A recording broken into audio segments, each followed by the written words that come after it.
तर बातमी आहे मराठवाड्यातल्या अवकाळी संदर्भातली। मराठवाड्यामध्ये गारपिटीसह झालेल्या अवकाळी पावसाचा तडाखा हा काढणीला आलेल्या गव्हाच्या पिकाला आणि आंब्याच्या सारख्या फळ पिकांना बसलेला आहे।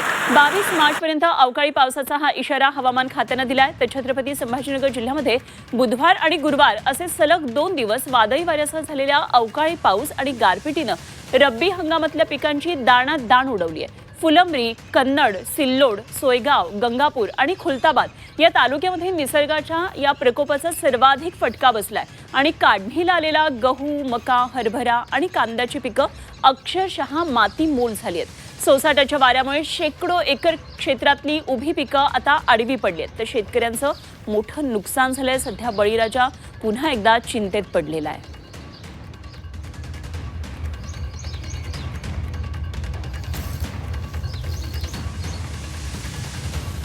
तर काय नेमकी सगळी स्थिती आहे जाणून घेऊया। आमचे प्रतिनिधी नितेश महाजन सध्या आपल्याबरोबर जोडले गेलेत। नितेश, अवकाळीचा हा फटका मोठ्या प्रमाणात आपल्याला पाहायला मिळतोय। तुमच्या मागे सुद्धा पिकं आडवी पडलेली पाहायला मिळते। अर्थातच शेतकरी खूप चिंतेत आहे।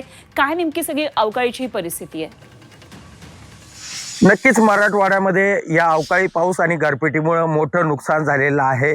छत्रपती संभाजीनगर, जालना, बीड, नांदेडमधील अर्धापूर, त्यानंतर इतर काही जिल्ह्यामध्ये देखील गारपीट आणि अवकाळी पाऊस झालेला आहे। आणि या अवकाळी पावसामुळे आणि गारपिटीमुळे ज्वारी, त्यानंतर मका, हरभरा, गहू या पिकांबरोबरच कांदा, आंबा या पिकांचं देखील मोठ्या प्रमाणामध्ये नुकसान झालेलं आहे।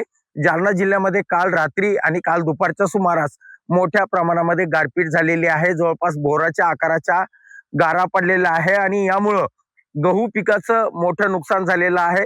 हे जे नुकसान झालेलं आहे यामध्ये काही उभ्या पिकांचं नुकसान झालेलं आहे, काही सोंगणी करून ठेवलेल्या पिकांचं नुकसान झालेलं आहे, काही सोंगणी करून ठेवलेली पिकं आहे मात्र मळणी करायची बाकी आहे, अशा देखील पिकांचं नुकसान झालेलं आहे। आणि त्यामुळं शेतकरी एका प्रमाणामध्ये आपण म्हणू शकतो की हतबल मोठ्या प्रमाणामध्ये झालेला आहे आणि शेतकऱ्याचं मोठ्या प्रमाणामध्ये नुकसान झालेलं आहे।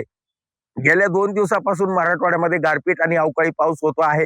हिंगोलीमध्ये देखील नुकसान झालेलं आहे। त्याचबरोबर पश्चिम महाराष्ट्रात देखील अवकाळी पाऊस आणि गारपिटीचा फटका बसलेला आहे आणि त्यामुळं रब्बी हंगामातील जे पिकं आहे ते या पावसामुळं गारपिटीमुळं अक्षरशः उद्ध्वस्त झालेले आहे आणि याचा आर्थिक फटका जो आहे तो आता शेतकऱ्यांना बसताना दिसून येतोय। अर्थात या सर्व नुकसान झालेल्या पिकांचे अजून पंचनामे सुरू झालेले नाही। कृषी मंत्र्यांनी काल सांगितलं होतं की पिकांचे पंचनामे करा, मात्र तरीही अवकाळी पाऊस सुरूच आहे। 17 ते 21 तारखेच्या दरम्यान खरे नितेश, एकंदरीतच आता पंचनाम्यांची अपेक्षा शेतकऱ्यांना आहे। आता बघूया कशा पद्धतीने सगळंच पुढे जात आहे। धन्यवाद दिलेल्या माहितीसाठी।